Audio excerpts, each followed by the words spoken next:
Hello मेरे बच्चों, कैसे हो आप सब। मेरा नाम है नितिन। तो बच्चे, आज की वीडियो में हम कंपार्टमेंट के पेपर को लेके 3 ऐसी बड़ी गलतियों के बारे में बात करने वाले हैं जो नॉर्मली हर एक बच्चा करता है।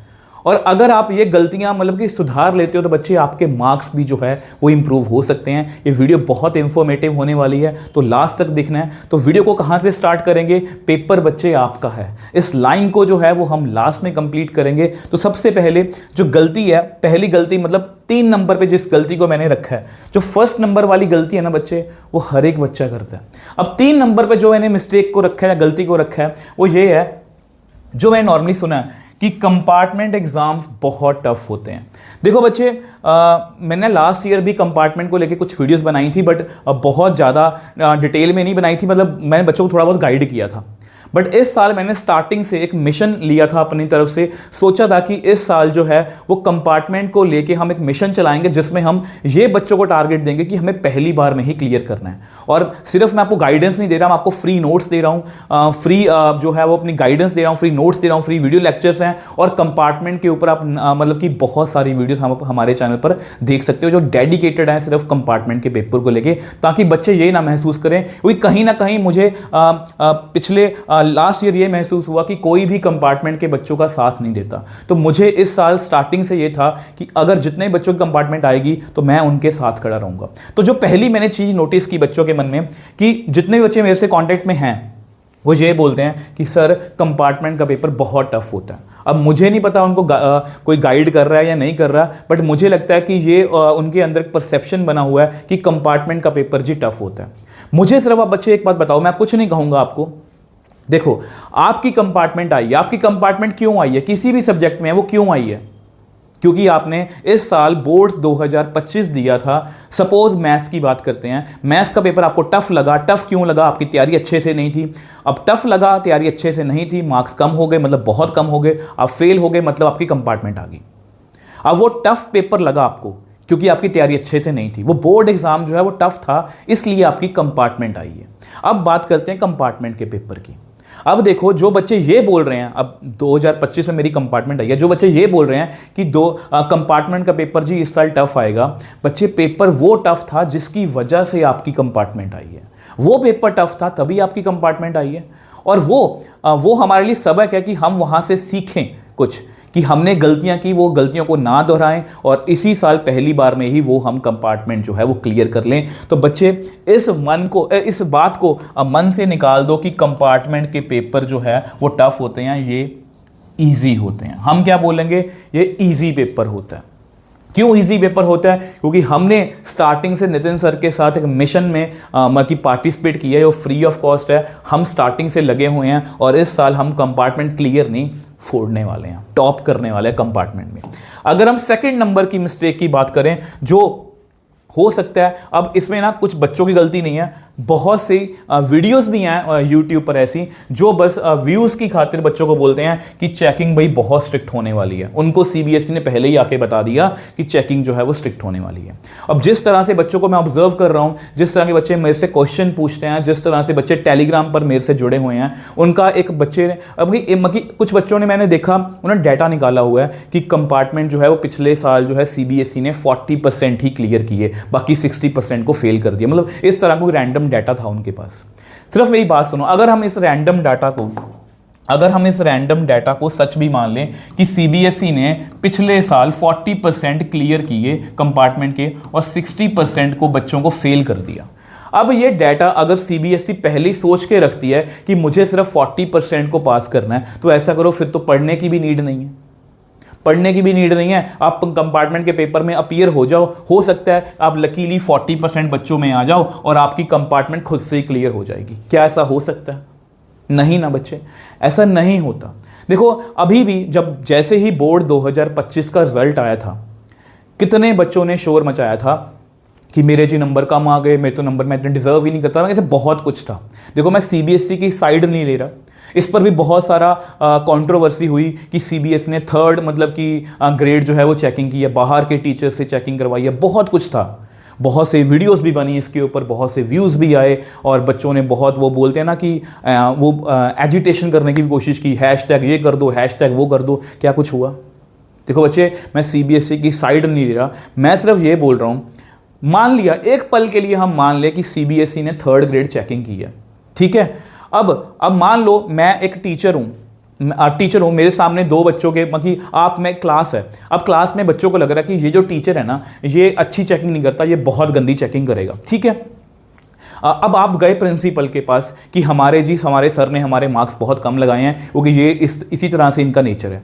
आप प्रिंसिपल के पास गए, अब प्रिंसिपल ने आपकी साइड ली और प्रिंसिपल ने बोला ये लो बच्चे पेपर, ये आपके पेपर हैं, आप खुद से गलतियां देख लो कि क्या कोई गलती है इसमें, अगर गलती है तो मुझे बताओ, मैं आपके नंबर इंक्रीज करवा दूंगी। अब वो प्रिंसिपल की जगह सीबीएसई है, अब थर्ड ग्रेड टीचर की जगह मैं हूँ, मैंने आपके पेपर गलत चेक कर दिए मान लिया। अब जैसे ही आप बच्चों ने अपनी रीवैल्यूएशन रीचेकिंग के लिए कॉपी चेक करवाई, कि आपको कुछ गलतियां मिली, हो सकता है 5-10% ऐसे इक्के दुक्के चांस हों, बट पर्सनली मैंने 3 कॉपीज बच्चों के कहने पर चेक की थी, मतलब जो उन्होंने मेरे को अपनी जो वहाँ से PDF आई थी मेरे को भेजी थी, उसमें से तीनों बच्चों की चेकिंग बिल्कुल एक्यूरेट थी, बच्चे बिल्कुल एक्यूरेट थी। और कि एक बच्चे का सिर्फ एक मार्क की गलती थी, मतलब उसको 1 नंबर कम मिला हुआ था, बस इतनी सी गलती थी। अब क्या ये हो सकता है कि आपने 70 मार्क्स का अटैम्प्ट किया बट आपके 40 आए, या आपने फुल मार्क्स की अटैम्प्ट ऐसा हो सकता है आपने 70 मार्क्स का अटैम्प्ट किया, आपके 65 रह गए, 60 रह गए। ऐसा नहीं हो सकता बच्चे कि आपने पूरा पेपर अटैम्प्ट किया और आप फेल हो गए, ऐसा बिल्कुल भी नहीं है। तो ऐसा मिथ बिल्कुल नहीं रखना। देखो ये दोनों चीज़ें, पेपर हार्ड आएगा, स्ट्रिक्ट चेकिंग जो है स्ट्रिक्ट होगी, ऐसा कुछ नहीं होता, ऐसा कुछ नहीं होता। ये परसेप्शंस हैं हमारे मन में और ये होता है ब्लेम गेम। आप बच्चे गुस्सा मत मारना मेरी बात का, ये ब्लेम गेम है कि मुझसे नहीं हुआ तो दूसरे पर ब्लेम लगा दो कि इसकी वजह से हुआ है। तो हमें इन चीज़ों में नहीं पड़ना। जितनी जल्दी आप इन दोनों चीज़ों को अवॉइड करना सीख लोगे, अगर आप सिर्फ इस बात पे फोकस रखोगे कि पेपर टफ आएगा, चेकिंग स्ट्रिक्ट होगी, तो फिर हम कुछ नहीं। क्या मैं कुछ कर सकता हूँ पेपर टफ आने के लिए? नहीं।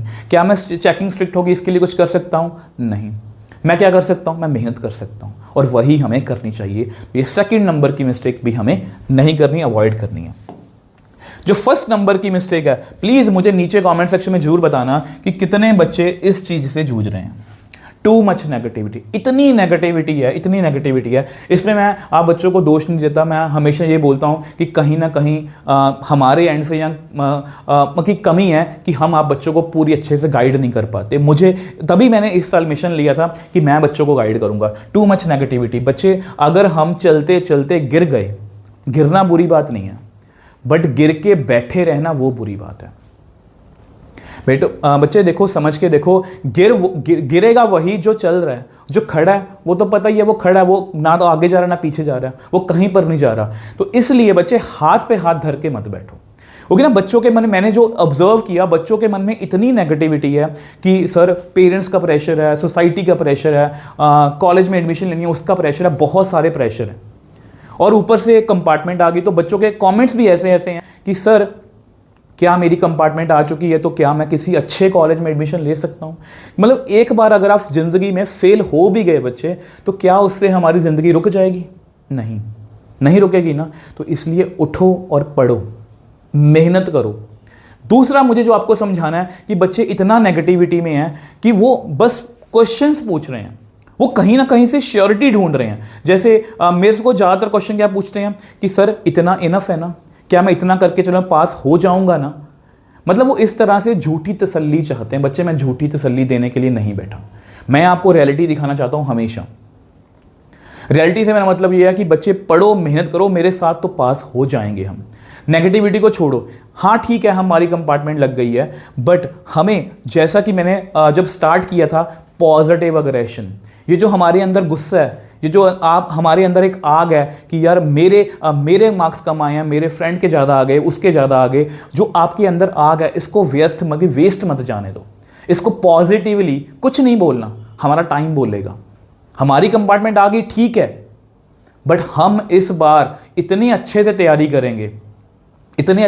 करेंगे कि हम, मतलब कि जो मेरा दोस्त है ना, उससे भी ज़्यादा नंबर लेने वाले हैं। मैं झूठी तसल्लियाँ नहीं दे रहा आपको कोई सपना नहीं दिखा रहा। अगर इस सपने को पूरा करना है, ये किया जा सकता है बच्चे, और हमने स्टार्टिंग से इसको पूरा करने की कोशिश की है। आप हमारे चैनल पर विजिट कर सकते हो। तो इसलिए मैं आपको बार बार बोल रहा हूँ कि शुरू करो।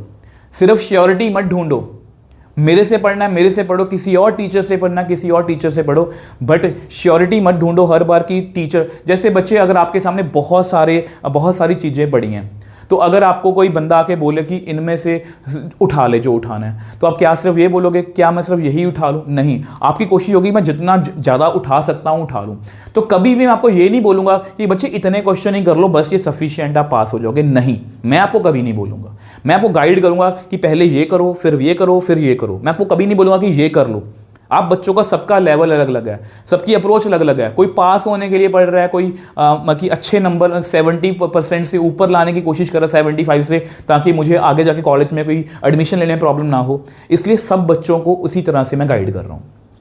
इसके लिए बच्चे मैंने आपको 15 डेज स्ट्रेटजी बताई थी, प्लीज़ उसको जाके अच्छे से फॉलो करो। मैंने बहुत डिटेल में बताया। आपको 13 डेज सीरीज़ हमारे चैनल पर मिल जाएगी, PYQ सीरीज़ मिल जाएगी, रैपिड रिवीजन सीरीज़ से आप मतलब कि रिवीजन कर सकते हो बच्चे।